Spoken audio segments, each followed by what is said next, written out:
In 1518, a mysterious illness known as the Dancing Plague ravaged the town of Strasbourg, Alsace, of the Holy Roman Empire, now modern-day France. During the height of the epidemic, over 400 people had become affected by the disease that had people dancing in the streets as far as the eye could see, day and night, exhausted with no rest. The so-called dancing plague began early one July morning when a German housewife named Frau Trophia stepped out of her home and began dancing uncontrollably as other citizens began to gather around and watch as she moved her way into the town square, dancing non-stop with no rest and no breaks. People began to wonder about this woman. Was there something wrong with her? Was she possessed? Was she crazy? They didn't know. She just continued to dance all throughout the day and into the evening until finally her husband came home to see a group of people gathered around his wife in the town square, which angered him immediately because he was very opposed to dancing.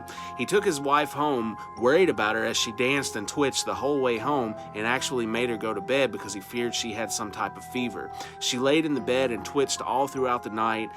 Restless sleep, she didn't stop dancing all throughout the night, even in the bed, until the next morning when she hopped up, took off out the front door, and continued dancing. Not long into the day, as she danced her way through the streets to the center of town, when a group of curious people showed up to marvel at this insane lady who had been dancing almost non-stop for 2 days. Now, with bruised and bleeding feet, they watched in horror as her bleeding toes stained the ground that they were walking on, when something even more unexpected and crazy began to happen. Before midday, over 30 people who had been watching the spectacle began dancing with the lady themselves, dancing themselves completely ravaged and bloody, unable to stop, fear in their eyes. They continued to dance and no one could help them.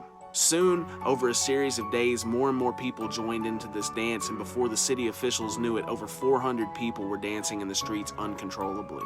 Things took an even more drastic turn when people began dropping dead from heat exhaustion, heart attacks, and strokes, and literally 15 people a day at one point were dying and laying in the streets as people danced all around them. The city council was horrified. They had no clue what to do, so they turned to their scientists and their doctors for advice. Unfortunately, the doctors and the scientists of the time had no clue what was going on with the people in the streets. They went out, they observed the people, they tried several methods to make people stop dancing. Nothing worked, so their eventual diagnosis was that the people were hot-blooded.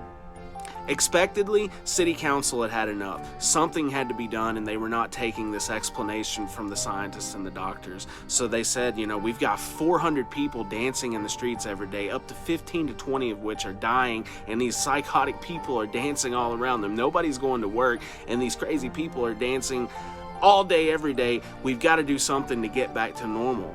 They were worried about their citizens, they were worried about their city. So the doctors and the scientists put their heads together, and the idea they came out with, to build a stage for everybody to dance the plague out on. And so, in 1518, the dancing plague of Strasbourg, Alsace came to a close when over 400 people had literally danced themselves to death in the streets. Both the facts of the case and the cause have been the subject of much debate down through the years with the scientific and medical community. Many explanations have been brought forward, but none have stuck. Some suggesting that it was a mass psychogenic illness or that food poisoning may have possibly caused this to happen, but none of the explanations have officially stuck throughout the years, and this case remains a mystery to this day. Similar events have happened all down through human history with multiple cultures and different groups of people all over the world, and a plethora of explanations has been offered up, everything from demonic possession to tarantula bites. And the fact remains that we still don't know. The world is a vast and mysterious place, and you never know what can happen when you step out your door in the morning. Peace.